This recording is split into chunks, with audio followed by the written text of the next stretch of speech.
मृदा विन्यास के अंतर्गत मृदा जल एवं उसके प्रकार पे आज हम चर्चा करेंगे। मिट्टी या मृदा में पाए जाने वाले जल को ही मृदा जल कहते हैं। जल पौधों का एक मुख्य भाग है तथा एक अच्छा घोलक है जो पौधों के आवश्यक पोषक तत्वों के लिए एक वाहक के रूप में कार्य करता है। सूक्ष्म जीवों एवं पेड़ पौधों की वृद्धि, जैव पदार्थ का सड़ना तथा सभी रासायनिक एवं जैविक क्रियाओं के लिए जल अत्यंत आवश्यक है। मृदा जल के प्रकार। मृदा जल मुख्य रूप से 3 रूपों में पाया जाता है। पहला गुरुत्वीय जल, दूसरा केशिका जल और तीसरा आर्द्रताग्राही जल।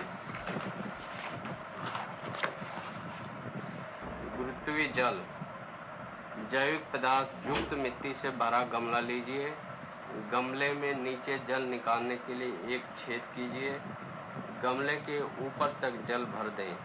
थोड़ी देर बाद हम देखेंगे कि गमले का पूरा जल छेद से बाहर निकल गया, क्योंकि मिट्टी में जो रंध्रक अवकाश होता है उसमें पानी भरने के बाद अतिरिक्त जल को रोकने की शक्ति मृदा में नहीं होती, जो पृथ्वी के गुरुत्वाकर्षण बल के कारण नीचे बह जाता है और पौधों के लिए अप्राप्य होता है। उसे गुरुत्वीय जल कहते हैं। दूसरा केशिका जल।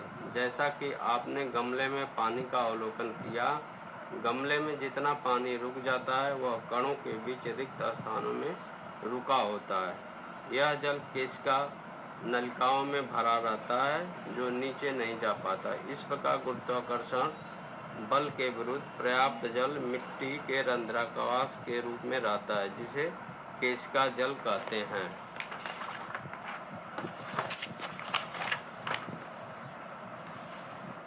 आर्द्रताग्राही जल। एक कपड़ा लेकर उसे पानी में डुबाएं। कपड़े को निकालकर अच्छी प्रकार निचोड़ लें और धूप में सूखने के लिए फैलाएं।